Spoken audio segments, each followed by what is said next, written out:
Olá, pessoal, tudo bem? Saudade de vocês. Da bagunça, sempre boa, bem posicionada. Saudade de vocês. Vamos lá, vamos com essa aula. Pessoal, preparei uma aula aqui rapidinho. Vai ser a aula mais curta, a videoaula mais curta das 3 séries, mas não menos importante. É uma aula que trata das propriedades da matéria, né? E eu dei uma separadinha, mas não é para ficar encanado, a respeito das propriedades gerais e das propriedades específicas. Das gerais eu vou pedir apenas algumas, das específicas apenas algumas, tá? Eu vou expor nessa aula com vocês. Essa aula compreende slides que eu preparei e eu vou usar essa ferramenta, né? Eu não sou muito habilidoso com esse tipo de coisa, não tanto quanto vocês, mas eu vou tentar me virar, tá bom? Então vamos lá, vamos para o começo dessa aula. Vamos lá, primeiro eu vou carregar aqui a imagem. Beleza. Vou colocar em modo de exibição. Ótimo. Então aqui, pessoal, a gente já começa com a abertura das propriedades da matéria, tá? Propriedades da matéria que eu já vou começar a separar aqui para vocês em propriedades gerais e propriedades específicas. Pessoal, propriedades gerais são aquelas onde qualquer material pode apresentar. Se ele for ferro, ou se ele for algodão, ou se ele for chumbo, ou se ele for madeira, esses materiais eles vão ter propriedades que são compreendidas como gerais. Por exemplo, todos esses materiais apresentam uma massa. Então, massa é uma propriedade geral. Eles têm um volume, eles ocupam um certo lugar no espaço. Isso também é uma propriedade geral, né? Eu posso ter 1 litro de, sei lá, alumínio e posso ter 1 litro de leite. É o mesmo 1 litro. É uma propriedade geral. Não serve para você identificar o material. Então, quando você utiliza termos que são gerais para qualquer material, por exemplo, comprimento, tem 1 metro de fio de cobre e 1 metro de fio de prata. São materiais diferentes, mas os dois têm o mesmo tamanho. Então, esse comprimento em metros são esclarecimentos que não trazem uma especificidade. Por exemplo, eu sei que eu tenho 1 metro de cobre e 1 metro de cobre é diferente de 1 metro de prata. Não, 1 quilo de prata é diferente de 1 quilo de ouro, só se for no valor na hora de pagar, mas quando eu penso em unidades, eu não tenho diferença. Então, são propriedades gerais. Já as propriedades específicas, elas são assim denominadas porque eu utilizo essas propriedades para identificar os materiais. Olha só, aqui, pessoal, propriedades específicas na esquerda, propriedades gerais na direita. Das gerais, eu vou vou chamar muita atenção de vocês para... deixa eu só fazer uma anotação aqui. Para a massa, tá? O volume e, deixa eu ver, massa e volume. São essas duas que eu vou chamar muita atenção de vocês. Das outras, ponto de ebulição, ponto de fusão e densidade. Todas elas são utilizáveis, aplicáveis na identificação de materiais. Por exemplo, eu quero identificar um material pelo calor específico. Posso utilizar essa propriedade porque ela é uma propriedade específica da matéria, ou seja, cada material vai ter um calor específico diferente, né? O que é a temperatura de ebulição? Cada material vai ter uma temperatura, quando puro, vai ter uma temperatura de ebulição diferente uma da outra, uma substância da outra, porque as interações entre os seus componentes são diferentes. Então, propriedades que eu posso utilizar para identificar os materiais. Densidade, para eu saber se uma liga de um determinado metal é composta, bom, entendendo que eu tenho nessa liga uma combinação necessariamente desses metais que eu estou pensando. Por exemplo, eu tenho uma liga de cromo-vanádio, né, 2 metais combinados. Então, eu quero saber em que porcentagem eu posso avaliar pela densidade. Então, pessoal, eu posso identificar diferentes substâncias por essas propriedades específicas. Já as gerais, elas são importantes, mas elas não são boas identificadoras dos materiais. Tudo bem? Vou só dar uma apagada aqui rapidão, senão vai aparecer no próximo slide. Gente, de preferência, ouçam essas aulas no fone, tá? Que fica um pouco melhor. Às vezes, se você estiver ouvindo no tablet, tem um bom volume, mas o meu notebook, por exemplo, é uma porcaria, tá? Vamos para o próximo slide, então. Vou fechar aqui e ao lugar. Bom, aqui nós temos já a apresentação de duas delas que eu chamei a atenção de vocês, que eu ia tratar. Massa, né? Qual a definição de massa? Fica um negócio estranho, né? O pessoal costuma atrelar massa, muitas vezes, a uma condição de existência de matéria. Então, eu acho que fica não está errado, mas fica uma coisa muito Tostines, né? Tostines vende mais porque é fresquinho ou é fresquinho porque vende mais? Uma coisa meio paradoxal. Então, quando eu penso em massa, seguindo uma definição mais da física mesmo, ó, massa, então, é uma grandeza física relacionada à inércia de um corpo. Eu li a definição, apenas para vocês. Bom, antes de falar da unidade do sistema internacional, vamos entender. Massa é uma grandeza física relacionada à inércia de um corpo. Mas o que é inércia? Inércia, pessoal, vocês podem entender, assim, grosso modo, vocês podem entender que inércia é a resistência que a matéria oferece à aceleração. Puta, Zóia, só está complicando. Vamos pegar um exemplo para explicar isso. Imagina o seguinte, eu vou colocar um elefante sob patins, sob o gelo. Então, o atrito ali é quase zero, é escorregadio pra caramba.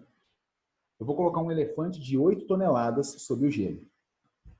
E eu vou colocar uma corda no elefante para você puxar do outro lado.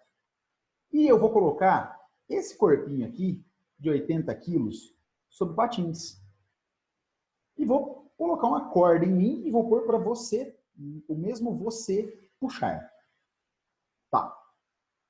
Eu quero que você acelere esses dois corpos até a velocidade de 10 metros por segundo.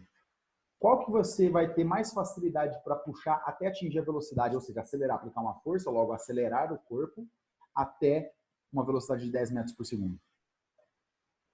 Indubitável, né? Muito fácil. O corpo de 8 toneladas, de 8.000 quilos, vai ser muito mais difícil de você tracionar a corda e puxar e colocar ele numa velocidade de 10 metros por segundo do que eu, né? Não chego nem no terceiro dígito, estou com 80 quilos. Muito mais fácil de ser puxado e a ponto de atingir a mesma velocidade. Então, qual corpo ofereceu mais resistência à aceleração? O corpo que tinha maior massa. Porque esse corpo tem uma maior inércia. Quanto maior a inércia, maior a massa. Certo? Agora, está errada a definição de que matéria é tudo que tem massa e ocupa lugar no espaço? Logo, massa determina a quantidade que existe de uma determinada matéria ou material. Também está certo, tá? Também está certo. Aqui tem o viés mais relacionado com a física e aqui tem um viés mais geral. As duas definem bonitinho o que é massa, certo? Massa, grandeza física relacionada à quantidade de inércia de um corpo, inercial de um corpo, ou massa determina a quantidade de matéria existente nesse corpo. Quanto maior a massa, maior a quantidade de matéria, portanto. Se não dúvida sobre a massa, vamos ao volume. Pessoal, o volume, então, trata-se do espaço ocupado por essa massa. Esse conjunto, né, de massa e de volume, massa, quantidade inercial, volume é o espaço ocupado, os dois juntos definem matéria. Matéria é tudo que tem massa e ocupa lugar no espaço. Entendeu como é associado? Uma definição simples lá de trás, que é revista de uma forma mais complexa aqui na frente. Beleza, então se volume é o espaço ocupado por um corpo, vamos lá. A massa no sistema internacional, aqui ó, no SI ou SIU, né? Sistema Internacional de Unidades ou simplesmente Sistema Internacional, ela é definida pela unidade quilograma. Zóio, dúvida, você sempre fala em gramas quando trabalha com a química. A grama é uma unidade usual de laboratório, uma unidade mais aplicada na química. Na física, o conceito de massa tem que ser definido de acordo com o sistema internacional para que você possa conceituar, por exemplo, peso, que é diferente da massa. Peso é uma força, é uma grandeza vetorial. A massa é uma grandeza escalar, totalmente diferente. Então, quilograma tem que ser muito bem atribuída, de acordo com o sistema internacional. Só que de acordo com a situação problema, você vai ter que adaptar essa unidade. para gramas, uma derivação do quilo, ou para toneladas, por exemplo, megatoneladas, por aí vai, né? Mas saiba que a unidade internacionalmente adotada para estudos físicos é o quilograma. Para o volume, é o metro cúbico. A gente fala tanto litro, litro, litro, litro, mas o metro cúbico é a unidade adotada no sistema internacional. Beleza? Então vamos, volume é o espaço ocupado. Galera, com isso, uma vez que nós sabemos o que é massa e o que é volume, nós conseguimos definir a densidade. A densidade é a relação, ou seja, a divisão. Toda vez que eu falo que uma coisa está relacionada à outra, dentro de um conceito físico, químico ou matemático, é uma divisão que eu estou tratando, tá bom? Então, se a densidade é a relação da massa de um corpo pelo seu volume, sempre que eu dividir a massa de um corpo pelo volume que aquela massa ocupa, eu tenho uma noção de densidade. Densidade é sempre interessante trabalhar quando você pensa assim, se eu colocar determinada coisa na água, ela boia ou ela afunda? Dá uma boa gincana. Dá uma boa prova de gincana. Já virou até quadro de programa da rede aberta, de televisão. Só que assim, o que é interessante, é uma unidade mais abstrata, né? Você está trabalhando agora uma divisão. Entenda, é uma ferramenta, pessoal. Isso aqui é uma grandeza específica. Olha lá no começo, ó. É específico. A densidade já passa a ser uma coisa utilizável, aplicável na identificação de materiais. Então, olha só. Pensa no seguinte. Densidade é a relação da massa de um corpo com o seu volume. Ou seja, a divisão da massa que eu tenho naquele corpo. Eu quero saber a densidade, por exemplo, desse copo de café que eu acabei de tomar. Então, eu pego o copo, ponho na balança. Ah, ele registrou, sei lá, 150 gramas. Aí eu calculo o volume dele. Eu calculo o volume dele como? Eu solto num lugar com água, vejo o quanto de água que deslocou, é o volume do copo. Tá bom. Divido a massa pelo volume, eu obtenho a densidade do vidro que compõe o copo. Beleza. Densidade, então, é essa relação. Tá. Olha só, pessoal. O que eu posso fazer como... Já que se trata de uma relação matemática, nós temos que fazer algumas interpretações. Olha só. Vamos pensar assim. Para uma mesma massa, por que os corpos podem apresentar densidades diferentes? Porque para uma mesma massa, um corpo pode ocupar volumes distintos. Se eu tiver, por exemplo, uma mesma massa de 10 gramas, ó, de 10 gramas, e eu estou estudando um corpo onde a massa de 10 gramas desse corpo ocupa um volume de 2 unidades de volume, essa densidade daria quanto? 5. Por exemplo, eu estou analisando um corpo que tem 10 gramas e que tem 2 centímetros cúbicos, né? 2 ml. Então, eu tenho 5 gramas por ml. Correto? Beleza. Agora, se eu fizer uma análise do seguinte, ó, eu tenho a densidade e essa densidade vai ser calculada agora para um outro corpo onde eu também vou pegar a mesma massa de 10 gramas, tá? Assim que eu estou com o mouse, viu, pessoal? Tá muito ruim isso aqui. Tá. E agora, esse corpo, que agora é diferente, eu estudei a densidade do corpo 1, agora eu vou estudar a densidade do corpo 2, para ver se trata do mesmo material ou não. Aí eu percebi que eu coloquei isso aqui na balança e deu uma massa de 10 gramas, assim como o corpo anterior, só que eu cheguei num volume de 5. O que acontece quando eu calcular essa densidade agora? 10 por 5 dá 2. 10 gramas por 5 ml. Então, deu 2 gramas por ml a densidade desse corpo. Então, pessoal, o que aconteceu? Para uma mesma massa, eu aumentei o volume da primeira situação para a segunda, de 2 foi para 5. O que aconteceu com a densidade? De 5 caiu para 2. Moral da história. Vou apagar aqui agora, ó. A borracha é o máximo. Moral da história, pessoal.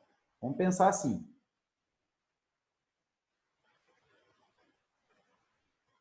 Espera aí, deixa eu achar a caneta aqui de novo, cursor.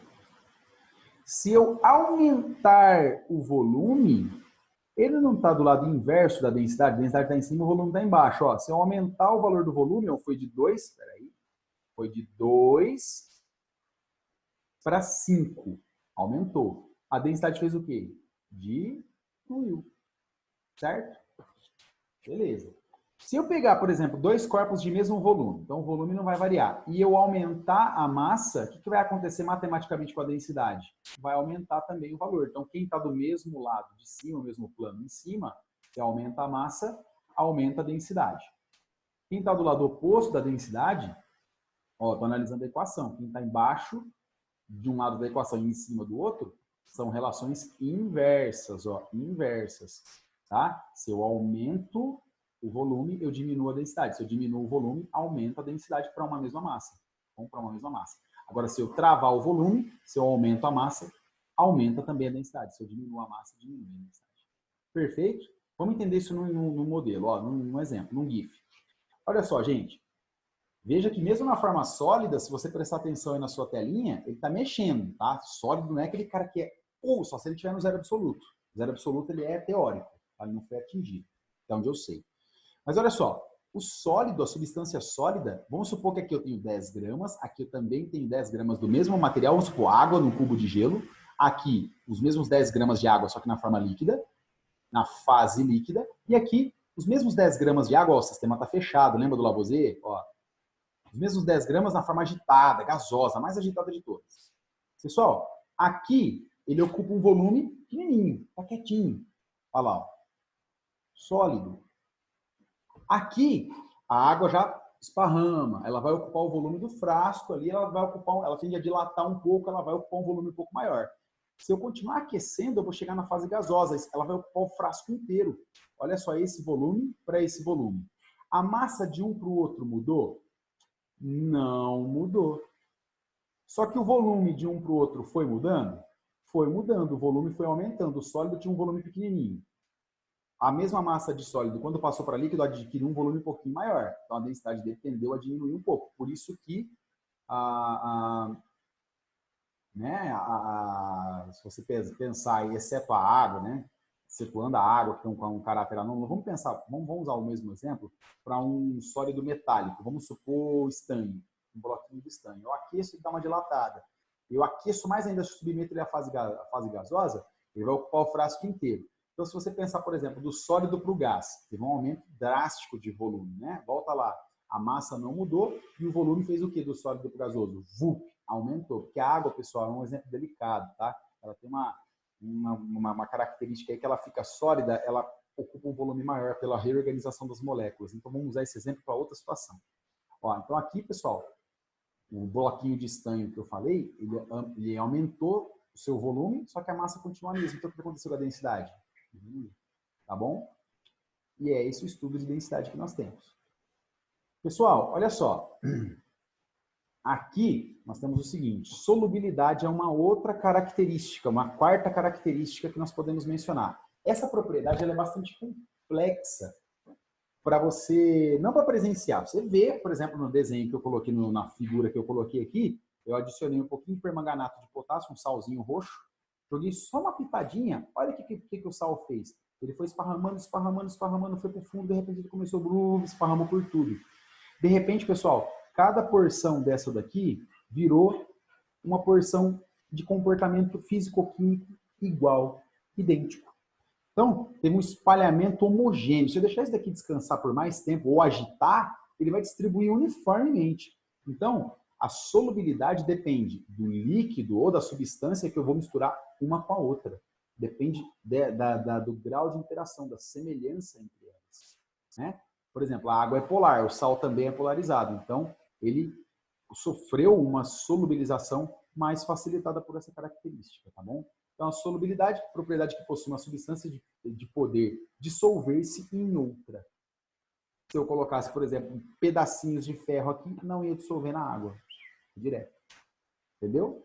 Aqui ele só esparramou as partículas do sal por toda a água, suas cargas. Tá certo, gente? Então, essa é a solubilidade, é uma outra característica. Aí nós temos as condutividades, duas condutividades, elétrica e condutividade térmica. Elétrica, pessoal, é aquela que os materiais têm de permitir o fluxo de elétrons por ela, tá? Fluxo de elétrons por ela. A gente observa muito esse fluxo de elétrons quando a gente pensa num fio, por exemplo, um fio de cobre revestido com um material que é isolante. Então nós temos duas categorias de materiais, né? os dielétricos, que são os isolantes, aqueles caras que não gostam de conduzir eletricidade. Por exemplo, esse plástico, alguns fios são encapados com borracha, que fica por fora do fio de cobre. Isso tudo é o fio, né? Você tem um revestimento isolante, claro, você vai ficar pegando no fio que conduz, vai ser maravilhoso isso aí, né? Quando ele está desencapado é perigoso, mas quando ele está encapado, beleza, pode pegar. E aqui por dentro tem um material que é condutor. Por fora é o dielétrico, ou seja, aquele cara que oferece resistência ao fluxo de elétrons, ele não permite a passagem da corrente elétrica. E nós temos por dentro aquele cara que conduz legal, no caso o cobre, que é um excelente condutor. Todos os metais são condutores, mas o cobre é muito bom e não é tão caro, tá? Não é tão caro quanto, né, a ponto de viabilizar o seu uso. Então, olha só, condutividade elétrica. Os materiais podem ser condutores ou dielétricos, não condutores, tá certo? Isso também revela uma propriedade do material, da matéria. Aqui, ó, condutividade térmica. Eu coloquei uma panela, só que detalhe, essa panela, pessoal, ela tem um cabo que é de um outro material, tá vendo? Ó, olha lá, ó. Então, a panela também, como eu estou estudando a condutividade térmica, eu estou pensando em quem conduz melhor o calor, no caso que o calor, né, é a fonte de energia térmica. E eu percebo o seguinte, a panela é composta por um metal, no caso é uma panela de alumínio fundido, e aqui eu tenho um cabo de madeira. O cabo de madeira, quando você vai pegar a panela mesmo do fogo direto para poder manusear para uma outra boca do fogão, para colocar no forno, enfim, com algo muito quente dentro, o que vai rolar?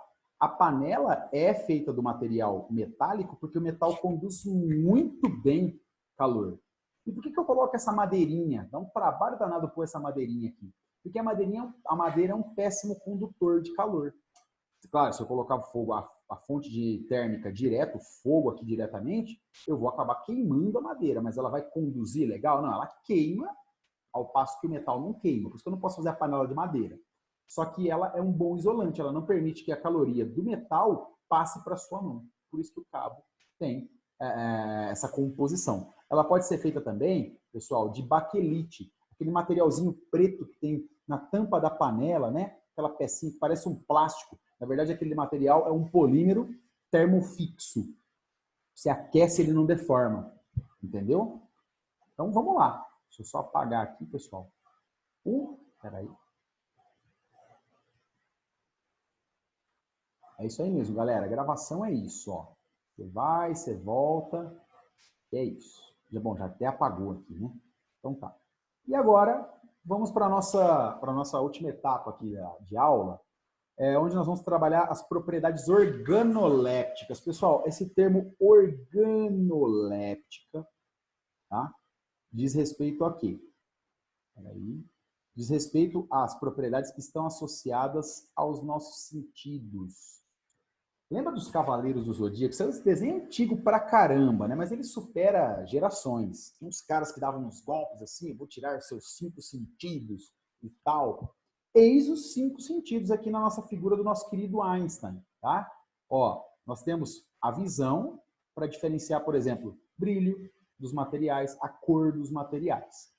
Nós temos a audição. Por exemplo, você vai comprar um prato de bateria, você está ali invernado, tocando bateria, tal, viciadão, amarradão, você vai comprar um prato, você vai evoluir, né? Você vai comprar um prato de bateria que tem um timbre que te agrada. Tem prato para jazz, tem prato para blues, tem prato para rock, tem prato para heavy metal, que é uma variedade do rock, enfim, tem prato para tudo. Como é que você testa? Por audição. Você bate e vê se o som é agradável do material. Você pode também ver o prato, se ele é bonito. Você está usando a visão para avaliar. Tá, você está cozinhando, você está na cozinha, que é um enorme laboratório, não deixa de ser. E você quer saber, por exemplo, você vai tirar alguma coisa da geladeira, está morando em república, cara, está na faculdade, vai comer alguma coisa, você quer saber se está estragado. Abre a panela e dá uma cheiradinha. Você vai avaliar a propriedade daquele material de acordo com o seu olfato, olha só. E você pode observar, você pode usar a visão também, nós somos muito visuais, né? A nossa característica evolutiva é direcionada muito para o campo visual. Então, você pode identificar se o material, né, se a comida está estragada, se não tiver aquelas marquinhas de bolor. vocês vão se encontrar com isso, se já não se encontraram com isso, na geladeira. Bom, aí aqui nós temos o paladar, né? O paladar, você vai, por exemplo, você está cozinhando um negócio ali, você, né, vai fazer, estava estragado, você tem que cozinhar, fazer um alimento novo. Você vai testar se o negócio tá gostoso. Você faz o quê? Você põe na ponta da língua, vê se está salgado, vê se está muito doce e tal, usando o paladar. Ou ainda você pode testar a aspereza, ou o quanto é liso, ou se tem alguma ranhura, se está rachado. Você pode avaliar o material de acordo com o seu tato, sentindo esse material, né? Então, esses 5 sentidos, na verdade, atestam a existência de 5 propriedades organolépticas. Por exemplo, cor, associado à visão, textura, associada ao tato, aroma, associado ao paladar, uma substância inodora. Só que é um termo bastante, né? Vamos lá. Paladar, se é salgado, se é doce, se é amargo, se é azedo. A audição, se tem um timbre, um barulho, um som agudo, se tem um som grave, se tem um som choco abafado, se tem um som aberto. Você pode avaliar a qualidade dos materiais ou ainda que tipo de material se trata, mas em um nível mais grosseiro, né? Uma coisa não tão específica. Se eu pegar, por exemplo, 2 metais polidos que têm uma mesma coloração e o mesmo brilho, os metais costumam ter isso, né? Brilho muito parecido, visualmente você já não consegue identificar. Você vai ter que se lançar mão, né, de uma outra técnica, por exemplo, avaliar a densidade do material, condutividade elétrica, o calor específico, por aí vai. Correto, meus caros? Então, com isso, nós finalizamos a nossa aula de hoje e deixo-vos, vou até finalizar aqui, por favor, deixo vocês com esses estudos, vou encaminhando listas, vou encaminhando exercícios de acordo com a demanda, tá bom? Essa foi a nossa primeira aula, nós fechamos mais um módulo com vocês. Galera, gratidão, obrigado, viu, pela atenção. Tchau, tchau.